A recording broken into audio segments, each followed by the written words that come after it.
Saudara Dodi bilang data itu sekumpulan informasi yang dikumpulkan menjadi satu. Ada yang menambahkan atau menyanggah atau melengkapi perempuan. Izin menambahkan, Pak. Saya izin Oh. menambahkan, Pak. Ya, raja-raja, raja.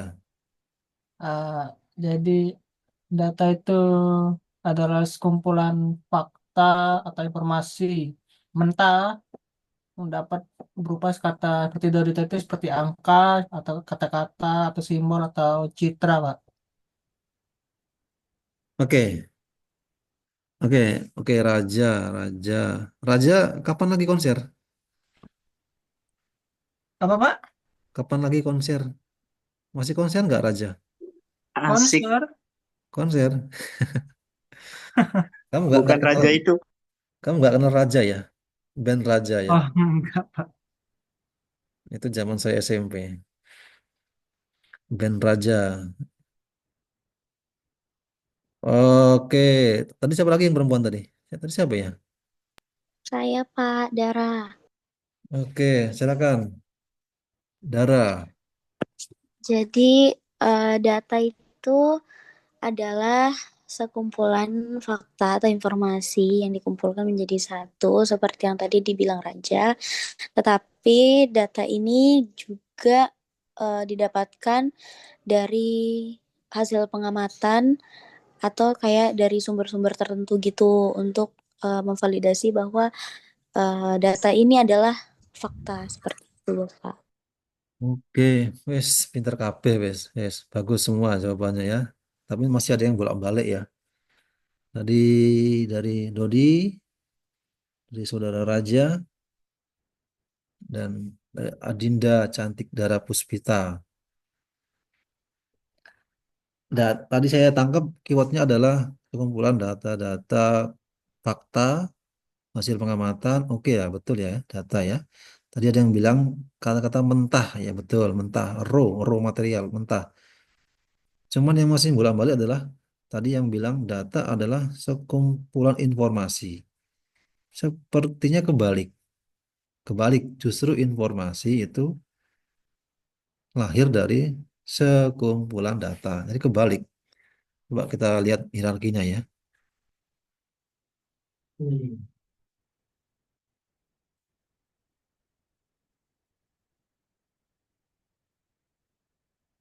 Ini kan semester 4 ya.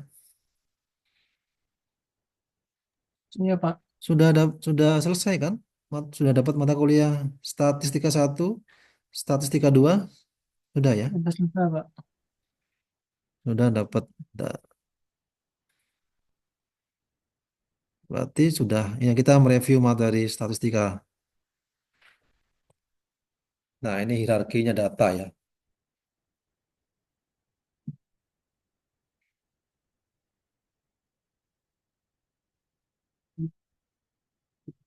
Nah, ini secara hierarki seperti ini. Yang paling bawah, yang paling luas, paling banyak, paling gede, dan paling mentah. Jadi makin ke atas dia makin kecil, makin sedikit, makin mengkerucut, makin makin matang. Nah, itu ya. Ini dari paling bawah nih. Ada yang namanya data, dia paling mentah, paling bawah. Dia banyak luas. Data itu kalau diolah, kalau diekstrak, menjadi sebuah informasi. Jadi tadi kalau bilang data adalah sekumpulan informasi, kebalik. Justru kebalikannya ya, informasi adalah sekumpulan data yang diolah. Begitu. Informasi diolah lagi, diekstrak lagi, diperс lagi, lebih sedikit dia, menjadi sebuah knowledge. Knowledge diolah lagi, dipertimbangkan lagi, dipikir-pikir lagi, diperс lagi menjadi sebuah wisdom atau kebijakan atau kebijaksanaan. Contohnya ini, data itu raw, mentah ya.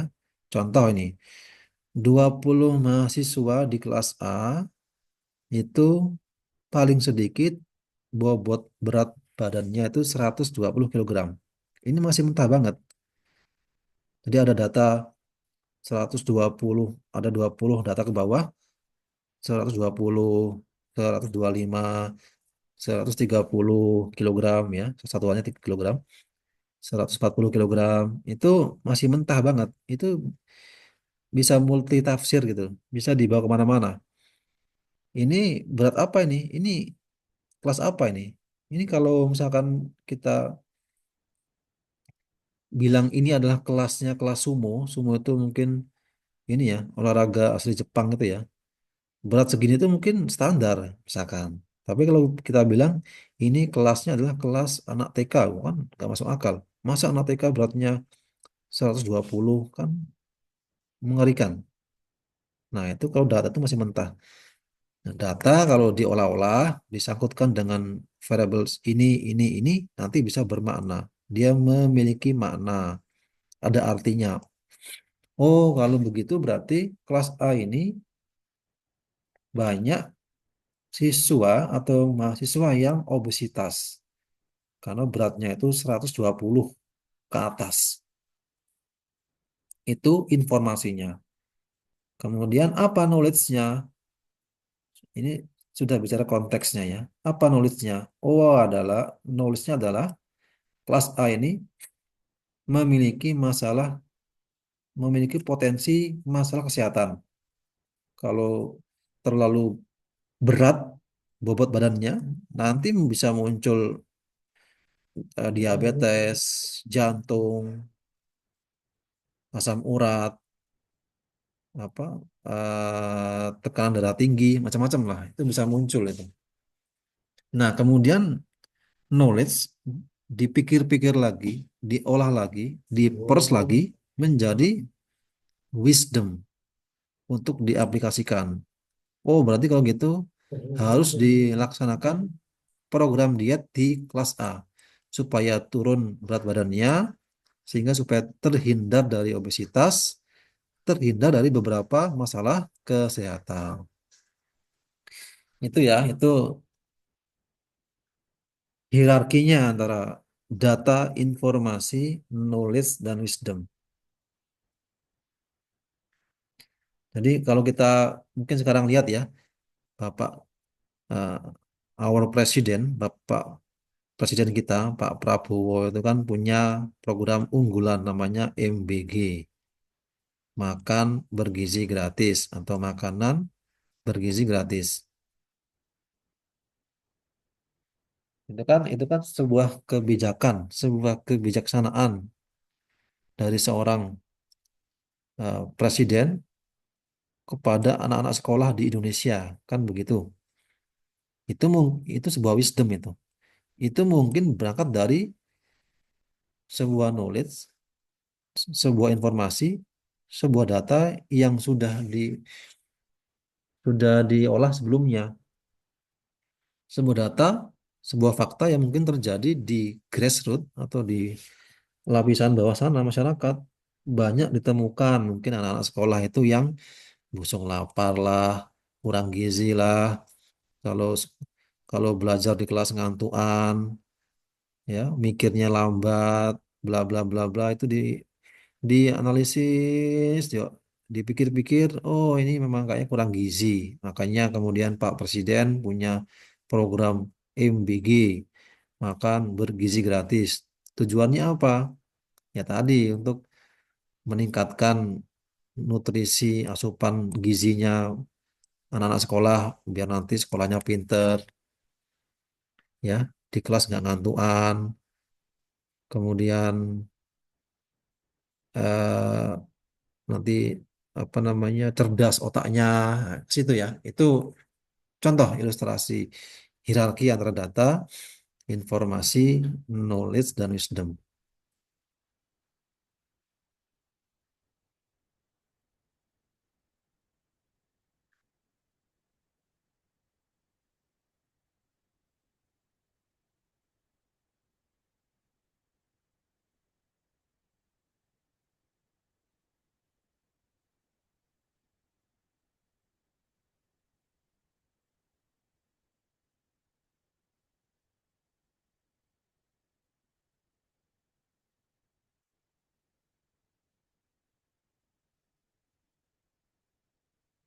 Oke, lanjut. Literasi digital adalah kemampuan menggunakan media digital, alat komunikasi, dan jaringan untuk menemukan, mengevaluasi, menggunakan, serta menciptakan informasi. Clear ya? Jadi dia mencari data fakta lewat internet, lewat Google, lewat HP-nya, lewat laptopnya, dan yang lainnya. Dia kumpulkan data fakta begitu. Nah, untuk menciptakan informasi. Sudah clear ya? Berarti kan data diekstrak, diolah, menjadikan sebuah informasi. Kemudian penggunaannya harus dilakukan secara sehat, bijak, cerdas, tepat, dan sesuai dengan hukum untuk mendukung komunikasi dan interaksi dalam kehidupan sehari-hari. Jadi bermedsos, berinternet, ber, ber, eh, ber- menggunakan teknologi itu juga harus bijak, cerdas. Karena nanti juga karena ada ininya, ada hukum yang membatasi, ada payung hukumnya kalau sampai bermedsos, bermedia internet itu ngawur, serampangan, nanti akan kena juga hukum, ya mungkin undang-undang ITE lah atau apalah itu ya, harus bijak.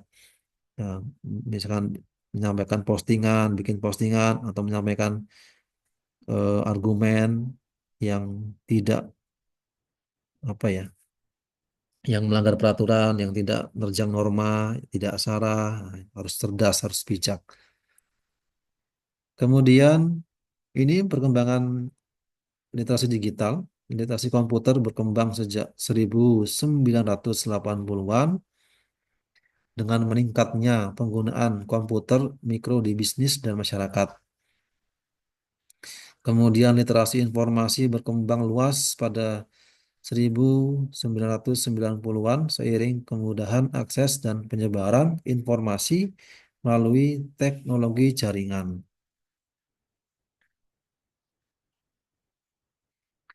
Kemudian literasi digital mencakup keterampilan teknis dalam mengakses, merangkai, memahami, dan menyebarluaskan informasi. Nah, kemudian ini ada 8 elemen. Ada 8 elemen literasi digital menurut Douglas A.J. Belshaw 2011. Ada kultural, ada kognitif, ada konstruktif, ada komunikatif, ada kepercayaan diri, ada kreatif, ada kritis, ada tanggung jawab sosial. Nah, ini saya ntar dibaca sendiri. Yang saya bahas mungkin yang nomor 8. Ada tanggung jawab sosial. Jadi menggunakan teknologi digital secara etis. Jadi ada etikanya ya.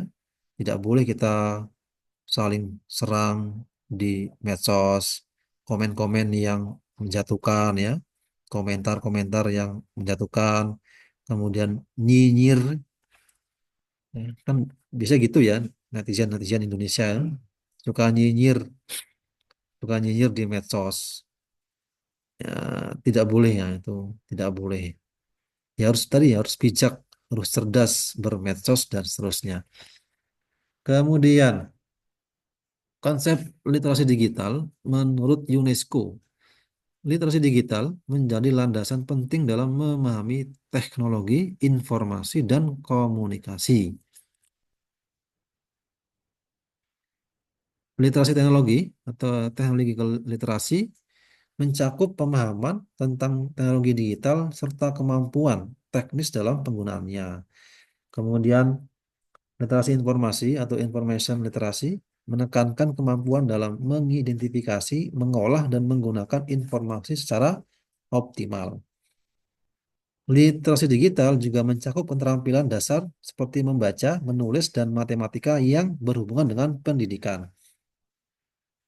Jadi kalau kaitannya dengan pendidikan, dengan perkuliahan, dengan kita kuliah sebagai mahasiswa, sebagai dosen, itu kemampuan membaca, menulis, menghitung, tetapi melalui media teknologi. Jadi kalian nanti bisa baca-baca, cari referensi di internet, di Google. Kalau nyari buku di mana? Oh, di webnya di misalkan LibGenIS atau di Perpusnas. Nyari artikel paper di misalkan di Emerald, di Sains Direct, di IEE atau yang lainnya ya. Atau di ya banyak lah.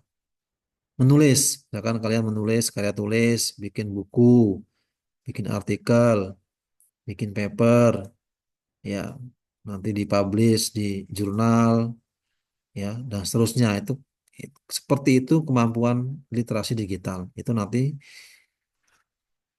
kita, kalian semua nanti dituntut untuk wajib paham, wajib bisa, wajib jago seperti itu. Kemudian literasi digital sebagai kecakapan hidup atau life skill. Tidak hanya terkait dengan penggunaan teknologi, tetapi juga mencakup kemampuan sosial, berpikir kritis, kreatif, inspiratif. Kemudian membantu individu beradaptasi dalam lingkungan digital, serta berinteraksi dengan informasi secara efektif. Jadi lewat teknologi dia bisa bersosial, ya tadi ya, makin banyak jejaringnya, bahkan lintas negara, bahkan lintas benua.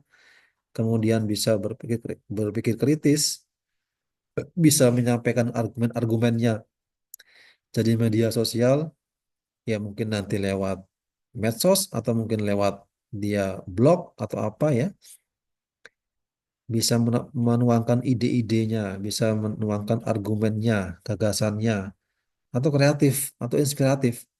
Ya seperti sekarang ya, rame itu banyak YouTuber-YouTuber, influencer ya, bikin-bikin video kreatif. Justru dari itu dia dapat duit banyak gitu kan. Bikin video-video yang kreatif, inspiratif. Nah, itu dia sudah bisa sampai situ. Kemudian prinsip-prinsip dasar pengembangan literasi digital ya, pemahaman, kemudian saling ketergantungan, kemudian faktor sosial, kemudian kurasi. Coba kita bahas yang nomor 3 yang faktor sosial. Jadi berbagi informasi bukan hanya untuk menunjukkan identitas pribadi, tetapi juga membangun ekosistem digital yang dinamis. Nah, ini kita bahas kalau kita bicara dunia pendidikan, dunia akademik, dunia perkuliahan. Jadi kalau kita lihat, mungkin kalian sudah sering disuruh diberi tugas ya, bikin artikel, bikin buku misalkan ya, bikin jurnal, bikin paper. Nanti hasilnya itu dipublish, bikin artikel, bikin paper, hasilnya dipublish di jurnal. Nanti orang lain bisa baca. Bahkan karena itu bisa diakses global, bahkan orang dari luar negeri, lintas negara bisa akses, bisa baca. Kalian punya tulisan. Bahkan orang-orang dari luar benua juga bisa baca sedunia. Itu bukan hanya ini ya, bukan hanya untuk menunjukkan identitas pribadi. Gampang ngomong itu bukan cuman ini aja, bukan cuman ini aja. Apa namanya? Bukan cuman pamer doang. Oh ini loh, mahasiswa ini bagus tulisannya banyak tentang misalkan topiknya tentang energi terbarukan, energi baru terbarukan, renewable energi. Bukan cuman ini doang, bukan cuman untuk menunjukkan siapa saya atau untuk menunjukkan atau untuk memamerkan yang saya punya, tapi ini untuk membangun ekosistem tadi ya, untuk memperluas jejaring. Nanti kalau kita punya tulisan dibaca sama orang, orang tertarik, nanti dia kontak kita, kemudian dia menawarkan ingin join, ingin kolaborasi, ingin nulis bareng misalkan, ingin bikin buku bareng, ingin ingin neliti bareng. Ini kalau kita bicara di kuliah ya, ingin bikin artikel bareng. Nah, itu ke situ arahnya. ke situ arahnya. Kemudian pendekatan dalam literasi digital, pendekatan konseptual, fokus pada perkembangan kognitif dan sosial emosional. Kemudian pendekatan operasional, fokus pada keterampilan teknis dalam penggunaan media digital. Nah, berikutnya, ini ada tingkatan literasi digital menurut Myers dan Fowler.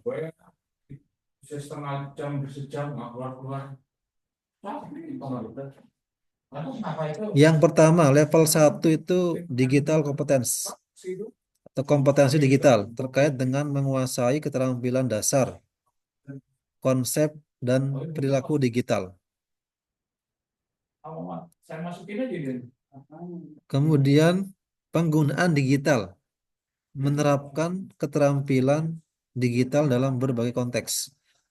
Kemudian yang level 3 itu digital transformation atau transformasi digital, mengembangkan kreativitas dan inovasi dalam dunia digital. Ya mungkin yang tadi disampaikan ya. Kita Pak, izin Pak, mic-nya nggak kedengeran Pak. nggak masuk suaranya. Masuk, Pak. Suaranya masuk nggak? Masuk. Hah? Masuk, Pak. Gimana? Masuk Pak. Masuk, Pak. Masuk ya? Masuk. Oke.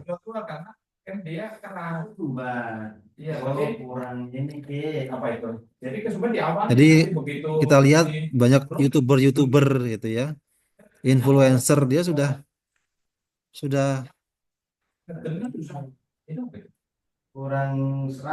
kreatif ya, sudah bisa memanfaatkan teknologi untuk menghasilkan uang ya, sudah inovatif ya, kreatif.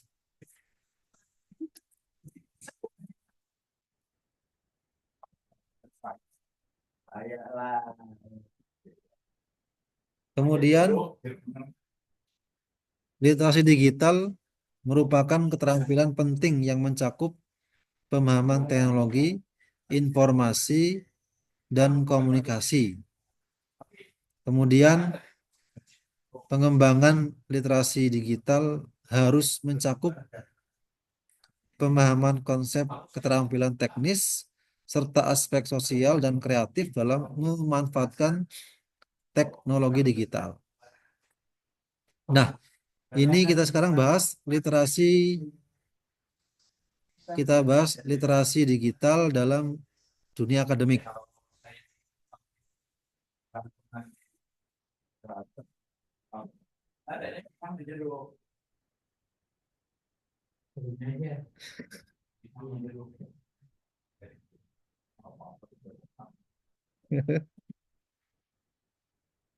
Lanjutkan pisangnya. Ada 4 yang perlu kita perhatikan. Ada digital skill, ada digital culture, ada digital ethics, ada digital safety. Jadi saya kira kalau digital skill sudah jago semua ya, sudah pintar browsing, nyari. Kalau kita bicara akademik ya, nyari materi di mana caranya, nyari PDF di mana, nyari buku di mana, nyari e-book di mana, artikel, jurnal, paper, itu digital skill ya, udah paham. Kalau belum paham ya silakan ditingkatkan kemampuan digital skillnya. Kemudian digital culture, membudayakan digital, saya kira semua sudah apa namanya sudah bagus semua ya, semua sudah punya skill, semua sudah membudaya literasi digitalnya. Nah, yang juga perlu dipertimbangkan adalah digital ethics, etika digital.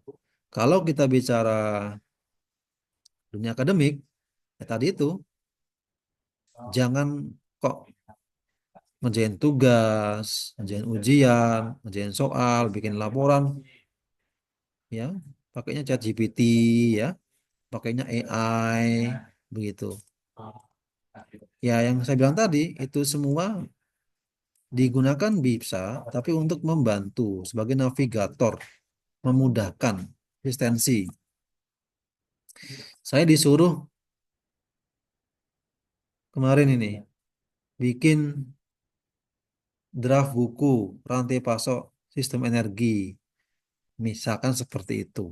Ini ada kemarin kan kelas saya, ini ada Alisa, ada Adila. Ya pakai AI bisa, pakai AI, pakai ChatGPT, membantu ini aja navigator mengarahkan. Eh, Tolong berikan referensi buku tentang rantai pasok sistem energi. Nanti diberi itu, oh bukunya A, B, C, halamannya bla bla bla bla. Sebagai navigator, ibarat nelayan tadi ya, nelayan dulu tuh nelayan kalau mengarungi samudra, lautan itu kan lihat bintang di langit sebagai Google Maps-nya. Kita juga bisa menggunakan teknologi, menggunakan AI, ChatGPT untuk maps-nya ya. Oh, cari buku ini, buku ini, buku ini. Nanti kita cari bukunya, kita baca.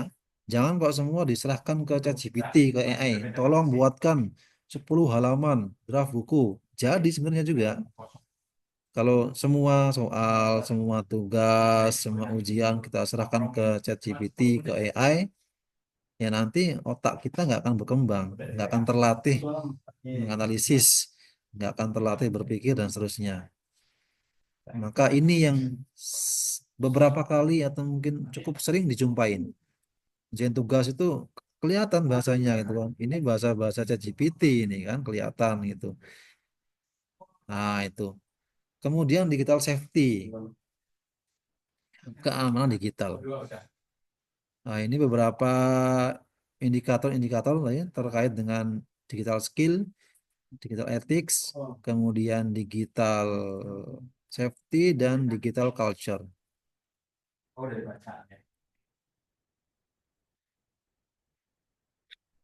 Jadi digital skill terkait dengan saya bisa mengunggah file, bisa mengunduh file aplikasi, bisa mengakses add link. Kadang-kadang pas saya maaf belum kirim tugas, ternyata saya belum upload di add link. Nah ini berarti digital skillnya berarti belum sempurna ini ya. Itu ya, beberapa kali dijumpai seperti itu.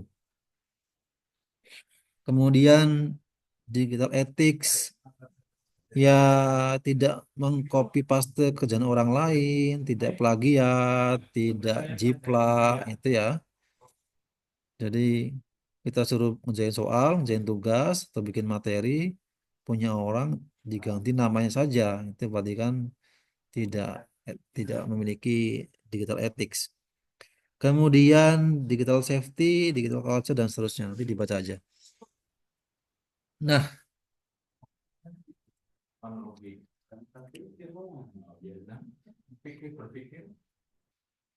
ini profil responden yang menggunakan teknologi.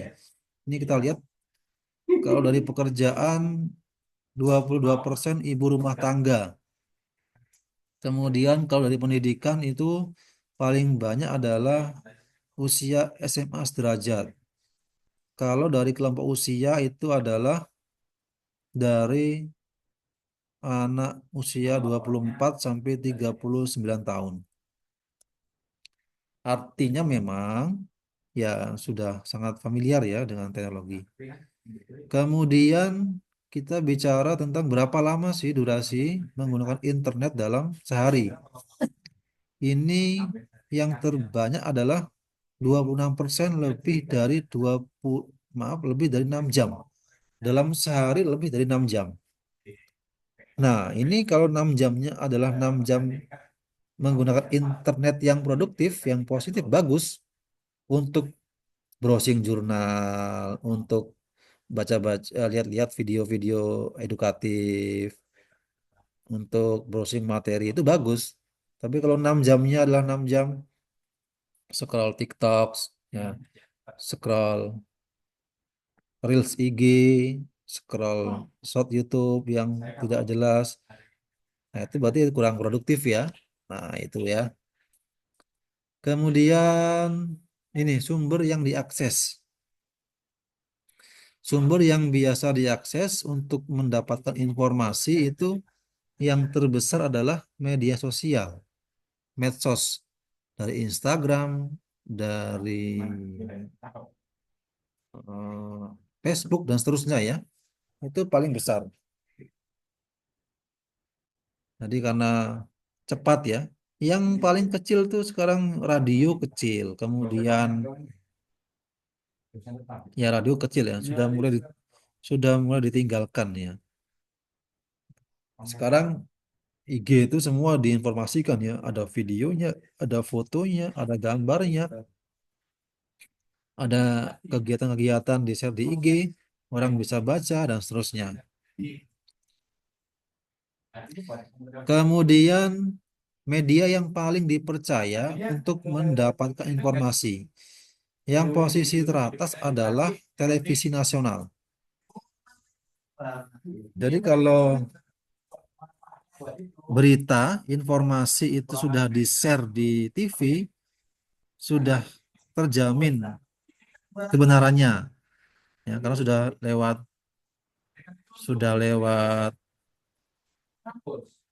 apa namanya? Diseleksi ya, disortir, direview ya kan. Nah, tapi kalau media sosial mungkin kan tidak semuanya benar. Tidak semuanya benar. Ada mungkin yang akun-akun fake gitu ya. Hingga bikin-bikin informasi yang mungkin perlu dipertanyakan keabsahannya. Nah, ini yang paling sumber media yang paling dipercaya adalah televisi.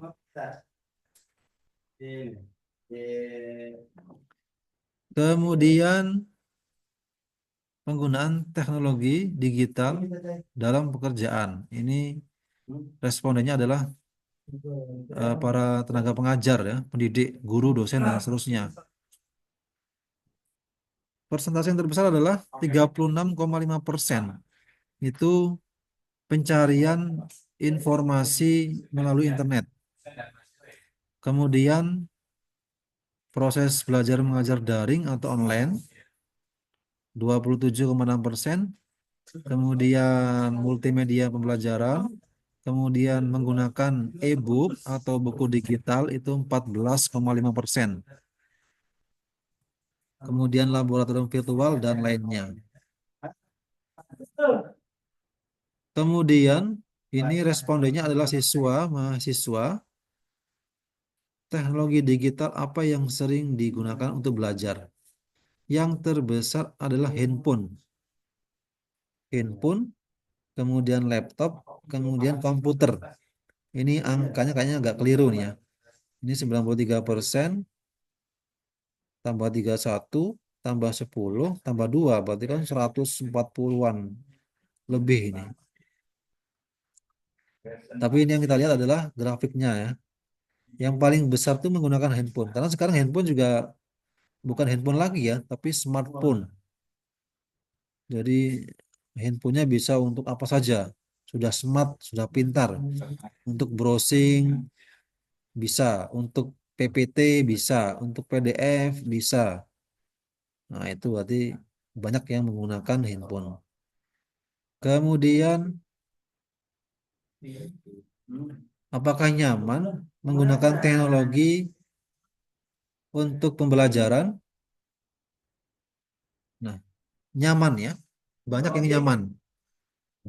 Seperti mungkin ini kalian semua ini para mahasiswa nih lebih nyaman kuliah online atau offline ya? Lebih nyaman tatap muka atau pakai Zoom kalau kuliah? Ya mungkin beberapa waktu kalau matkulnya ini lebih enak online. Kalau matkulnya begini lebih enak offline karena mungkin banyak hitungannya. Nah itu ya. Tapi secara umum manfaatnya teknologi digital itu dirasa nyaman digunakan untuk pembelajaran. Oke, less than 1 minute. Zoom-nya mati. Kita geser lagi ke Zoom yang pertama tadi ya. Zoom yang pertama. Nanti silakan join kembali. Ini kita akhiri dulu.